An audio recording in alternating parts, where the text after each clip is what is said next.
caregivers. My name is Jennifer Carlett. I'll be presenting an update on our work with NashvilleNext. Among the other projects with NashvilleNext, we have several resource teams, and I'm going to be presenting today on the work of the Education and Youth Resource Team. As I was noting, we've got 7 resource teams, and these resource teams bring topical expertise on issues that are going to be impacting Nashville over the next 25 years, issues that NashvilleNext will respond to. The work of the resource team is to help the steering committee and the community understand trends that Nashville must respond to. I'll be speaking to those for education and youth in a moment. To develop goals and policies and actions in light of these trends and in light of the community's vision. And then to harness our land use, transportation, and infrastructure investments, our programs and services within Metro to guide us to that vision and to help implement the plan after adoption. A list of the Education and Youth Resource Team members can be found on our website, NashvilleNext.net. So the work of the resource team is that last summer and fall, they worked on identifying the major forces that will impact Nashville with regard to education and youth over the next 25 years. And in late winter and this spring, they've been working on goals and policies in light of those trends and forces.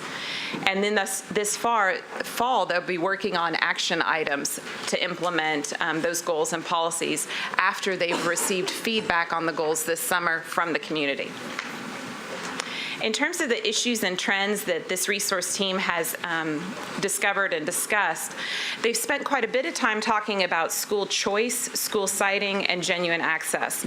They have taken the position that in the future, Nashville will be seeing more options in school choice, whether it's in private schools or within the public school system, and that should be as a given, and that school siting, where we place our schools so that they are available to all students to make informed choices and have their families act on those choices for their education, that the school siting becomes more important.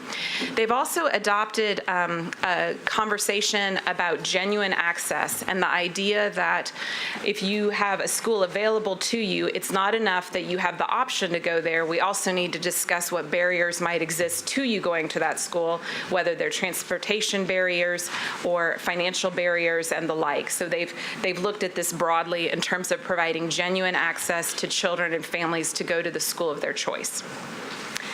The group has also talked about supporting families and the caregivers and about the types of supportive programming for workforce development and housing and transportation that allow families and caregivers to focus more time and energy on their children. They've talked a lot about the role of the broader community support in face of changing demographics. This is data from 2010 on Davidson County that shows that about 22% of households in Davidson County have children at home. The projection is that by 2040, we will be down to below 20% of families or households in Davidson County will have children in the home. And this gives a lot of folks an opportunity to kind of check out on what it means for our children and youth in the future. And this resource team has talked a lot about how we engage all Nashvillians in the future of our children. They've talked quite a bit about valuing children and youth, and they've worked from data such as this provided by MNPS about children in public schools in 3rd grade and how many students we have that are testing proficient or advanced in reading and language art versus the children that are below basic. They've discussed what actions we need to take as a city to prepare our children for tomorrow's world, and specifically for the kinds of jobs that are going to be available in the future. This slide shows in the dark blue bars current jobs in 2000 and what type of education and training they required, compared to new jobs through 2019 and what kind of education and training they will require.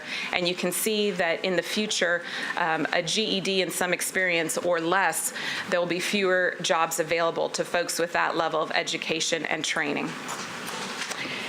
From that, the resource team has come up with their goals and policies, and again, these will be released to the public this summer for public comment.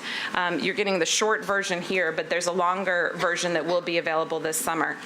The goals lay out the broad community level desires. The policies are kind of the statement of intent of how we get to those goals. And then down at the bottom, this fall, we'll work on concrete action steps that'll go in the implementation section. So here are the goals that Education and Youth Resource Team has devised.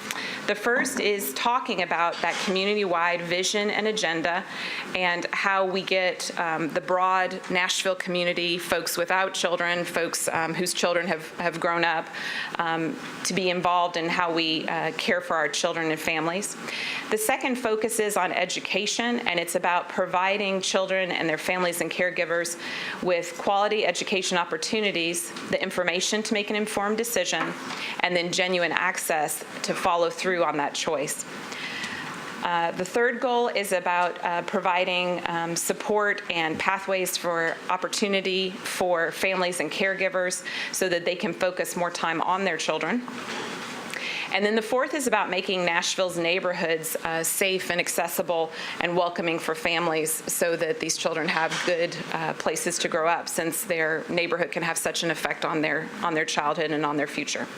So these are the goals that the Education and Youth Resource Team has developed, and again, they'll be before the community for input this summer. And I'm happy to answer any questions you may have. Thank you, Jennifer. While you're there at the podium, any items to be deferred or with